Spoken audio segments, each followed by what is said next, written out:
வணக்கம். இன்றைய கலந்துரையாடலுக்கு உங்க எல்லாரையும் வரவேற்கிறோம். வணக்கம். இன்னைக்கு நாம பார்க்க போற தலைப்பு ரொம்பவே சுவாரஸ்யமானது. 2026ல உங்ககிட்ட ஒரு 10 லட்சம் ரூபாய் இருக்குன்னு வச்சுக்கலாம். அத எப்படி முதலீடு செய்யறது? இது ஒரு பொதுவான கேள்விதான். ஆனா இதுக்கான பதில் ஒவ்வொருத்தருக்கும் மாறும். உங்க ரிஸ்க் எடுக்கிற திறனை பொறுத்து சரியான அசெட் அலோகேஷன் உத்திகள் என்னன்னு விரிவாக பார்க்க போறோம். எங்களோட இந்த முயற்சிக்கு நீங்க ஆதரவளிக்க இந்த வீடியோவை லைக் பண்ணி சேனலுக்கு சப்ஸ்கிரைப் பண்ணுங்க.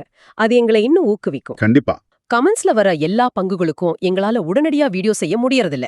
ஆமா, அது ஒரு நடைமுறை சிக்கல். அதனால உங்களுடைய பங்கு சம்பந்தமான சந்தேகங்களுக்கு உடனடி பதில்கள் கிடைக்கணும்னா எங்களுடைய இலவச டெலிகிராம் சேனல்ல சேருங்க. அதோட லிங்க் கீழே டிஸ்கிரிப்ஷன்ல இருக்கு. இந்த கலந்துரையாடலோட நோக்கம் இதுதான் ஒரே சரியான வழி அப்படின்னு காட்டுறதில்ல. கரெக்ட். முதலீடுங்கிறது ரொம்பவே தனிப்பட்ட ஒரு விஷயம். ஒவ்வொருத்தரோட நிதிநிலை, அவங்க வயது, எதிர்கால தேவைகள் இது எல்லாம் பொறுத்தது. ஆமா. அதனால நாம இன்னைக்கு 3 விதமான முதலீட்டாளர்களை பத்தி பார்க்க போறோம். ஓகே. குறைவான ரிஸ்க் எடுக்கிறவங்க, மிதமான ரிஸ்க் எடுக்கிறவங்க, அப்புறம் அதிக ரிஸ்க் எடுக்கிறவங்க. இதுல உங்களுக்கான பாதை எதுன்னு நீங்க முடிவு செய்ய இது உதவும். சரி, அப்போ இத விரிவாக பார்க்கலாம். முதல்ல ரொம்ப பாதுகாப்பா முதலீடு செய்ய விரும்புறவங்கள பத்தி பேசலாம். Conservative investors. ஆமா, கன்சர்வேட்டிவ் இன்வெஸ்டர்ஸ். இவங்க யாரு? பெரும்பாலும் இப்பதான் முதலீடு செய்ய ஆரம்பிக்கிறவங்க. ஆமா, இல்லனா ரிட்டையர்ட் ஆனவங்க. இல்லைன்னா அவங்க முதலீட்டுல பெருசா ரிஸ்க் எடுக்க விரும்பாதவங்க. அவங்களோட முக்கிய நோக்கமே மூலதனத்தை பாதுகாக்கிறது தான். கூடவே ஓரளவுக்கு வளர்ச்சியும் வேணும். மிகச்சரி. இங்க சுவாரஸ்யமான விஷயம் என்னன்னா அவங்களோட போர்ட்ஃபோலியோ எப்படி பிரிக்கப்பட்டிருக்குங்கிறது தான். 10 லட்சம் ரூபாயில ஈக்விட்டிக்கு போறது வெறும் 40-45% தான். அதாவது 4 லட்சத்திலிருந்து 4.5 லட்சம் ரூபாய் வரைக்கும். அதுவும் பெரும்பெரும் லார்ஜ் கேப் அப்புறம் ஃபிளெக்ஸி கேப் ஃபண்டுகள்ல தான் இருக்கும். பெரிய நிலையான நிறுவனங்கள்ல முதலீடு பண்றது. கரெக்ட். அதுதான் பாதுகாப்பானது. அப்புறம் டெட் ஃபண்டுகள்ல ஒரு 35-40%. அதாவது ஒரு 3.5 லட்சத்திலிருந்து 4 லட்சம். ஆமா. இது டைனமிக் பாண்ட் ஃபண்டுகள், கார்ப்பரேட் பாண்ட் ஃபண்டுகள் மாதிரி ரொம்ப பாதுகாப்பான முதலீடுகள்ல இருக்கும். சரி, ஈக்விட்டி டெட் போயாச்சு. மீதி ஒரு 15-20% தங்கம் அப்புறம் வெள்ளியில. 1.5 லட்சத்திலிருந்து 2 லட்சம். ஆமா. இத கோல்டு இல்லனா சில்வர் இடிஎஃப்கள் மூலமா முதலீடு செய்யலாம். அப்போ இதோட முக்கியமான டேக்அவே என்ன? இதுல ஏற்ற இறக்கங்கள், அதாவது வாலட்டிலிட்டி ரொம்ப குறைவா இருக்கும். வளர்ச்சி கொஞ்சம் மெதுவா இருக்கலாம். ஆனா சந்தை சரியாம்போது உங்க முதலீடு ரொம்ப பாதுகாப்பா இருக்கும். இது ரொம்ப தெளிவா புரியுது. மூலதன பாதுகாப்புக்கு முக்கியத்துவம் கொடுக்கறவங்களுக்கு இது சரியான தேர்வு. நிச்சயமா. சரி, அடுத்து நம்மில் பலரை போன்ற மாடரேட் ரிஸ்க் முதலீட்டாளர்கள். இவங்க யாருன்னா மாச சம்பளம் வாங்குறவங்க, நீண்ட காலத்துக்கு எஸ்ஐபி முறையில முதலீடு செய்யறவங்க. கரெக்ட். இவங்களுக்கு வளர்ச்சியும் வேணும், பாதுகாப்பும் வேணும். ரெண்டும் கலந்த ஒரு பேலன்ஸ் தேவைப்படுது. மிகச்சரியா சொன்னீங்க. அதனால இவங்களோட போர்ட்ஃபோலியோல ஈக்விட்டியோட பங்கு அதிகமாகுது. எவ்வளவு அதிகமாகுது? சுமார் 60-65% வரைக்கும் ஈக்விட்டிக்கு போகும்.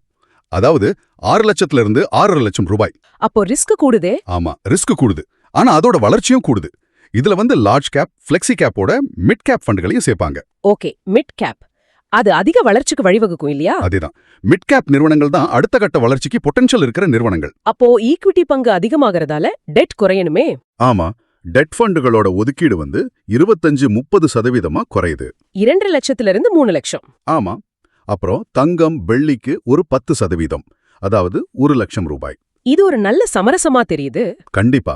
2026ல பெரும்பாலான சிறு முதலீட்டாளர்களுக்கு இது ஒரு சிறந்த ரிஸ்க் ரிவார்டு சமநிலையை கொடுக்கும் ஒரு யுக்தி. சரி, இப்பதான் விஷயத்தோட ரொம்ப சுவாரஸ்யமான கட்டத்துக்கு வரோம்.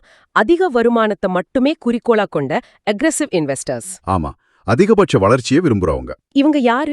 பெரும்பாலும் இளம் முதலீட்டாளர்கள், இல்லனா 7-10 வருஷத்துக்கும் மேல நீண்ட கால முதலீட்டு இலக்கு வச்சிருக்கிறவங்க.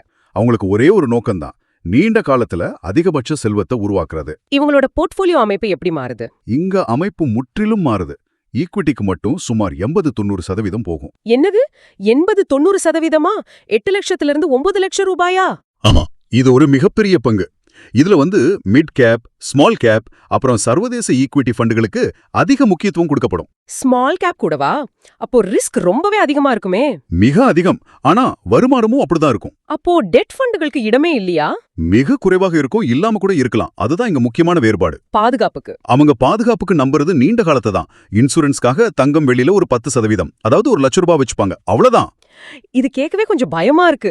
குறுகிய காலத்துல பெரிய சரிவு வந்தா என்ன ஆகும்? கண்டிப்பா வரும். ஆனா நீண்ட காலத்துல செல்வத்தை உருவாக்குறதுக்கு மிக வலுவான ஆற்றல் இந்த முறையில தான் இருக்கு.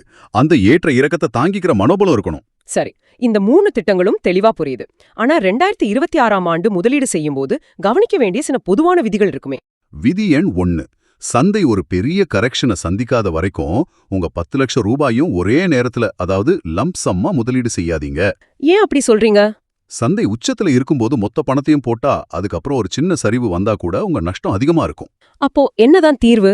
அதுதான் விதி எண் 2. எஸ்ஐபி முறையை தேர்ந்தெடுக்கிறது ரொம்ப நல்லது. இது உங்க முதலீட்டுக்கான சராசரி விலையை குறைக்கும். Ruby cost averaging. எக்ஸாக்ட்லி. சரி, எனக்கு ஒரு கேள்வி. தங்கம் வெள்ளிய ஏன் ஒரு இன்சூரன்ஸ்னு சொல்றீங்க? நல்ல கேள்வி. அதை ஒரு ரிட்டர்ன் தர முதலீடா பார்க்கக்கூடாது. அதுக்கு பதிலா எப்பெல்லாம் பங்குச்சந்தை மோசமா சரியுதோ அப்போ முதலீட்டாளர்கள் பாதுகாப்பான இடங்களுக்கு பணத்தை மாத்துவாங்க.